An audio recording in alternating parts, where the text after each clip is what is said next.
นี่ออกเที่ยวเนาะมาน้องขายไอโบน้ำผึ้งผักก็เลยว่ามาเอาเครื่องเอาข้องน้ำฟุ้นฟากมาแต่กรุงเทพ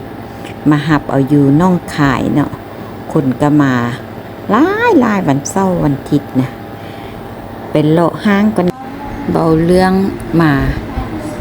เที่ยวซื้อเครื่องซื้อข้องอยู่น้องขายเนาะสมัยตะกี้มาเอาเงินมาเธอได้2-3 หมื่นเอาเงินมาให้ห้างเพิ่นนี่นะมาแล้วก็ยักได้ยังก็เก็บเอา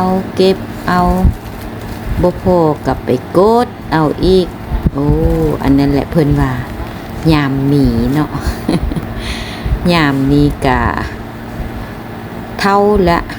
เงินก็เท่านำเนาะเพราะว่าบ่มีผู้หาซอยเด้ก็พอได้อยู่ได้กินก็เลยว่าสิซื้อหยังก็ประหยัดมัธยัสถ์เนาะอันได้จำเป็นอันได้บ่จำเป็นก็บ่ซื้อเนาะตะกี้แม่นซื้อเอาจักได้จักอันบ่อยากได้ซื้อมาเต็มบ้านเต็มเฮือนเดี๋ยวนี้ต้องได้คิดสิซื้อหยังเจ้าสิกินบ่มันซื้อได้บ่แล้วก็ราคาบ้านเฮาราคาอยู่พี่มันแตกต่างกันหลายน้อยปานได้ก็ต้องได้คิดสั่งสาเบิดเนาะโดยตะกี้นี้ซีนหมูเนาะอยู่เมืองไทยนี่ทึกเที่ยวมาซื้อสมัยตอนพอตู้เทิงหยังเนาะเป็นร้อยกิโลมันทึกไปไว้ตู้เย็นให้กรรมกรกินเนาะเดี๋ยวนี้ละแพงกว่าบ้านเฮาอันนี้หมักตีนไก่ซื้อตีนไก่อยากกินข้าวปุ้นน้ำปุ้นตีนไก่เนาะก็เลยว่าบ่ได้ซื้อหยังดอกซื้อแต่ตีนไก่นี่แหละ หน่อยแล้วก็ไปเลาะซื้อข้าวต้มข้าวนมบ้านเฮามันคือกันบ่รสชาติมันก็บ่คือเนาะของเขาเจ้าอยู่ไทยก็รสชาติแนวนึง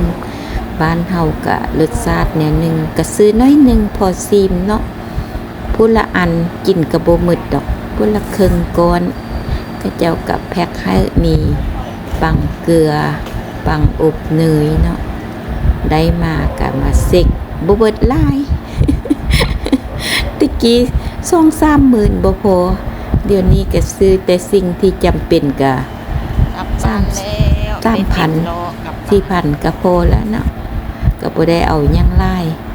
ก็ซื้อแต่สิ่งของจำเป็นสิ่งของที่ว่าเฮาใช้ทุกมื้อนั่นแหละแนวจำเป็นจังซื้อเนาะโอเคบ๊ายบาย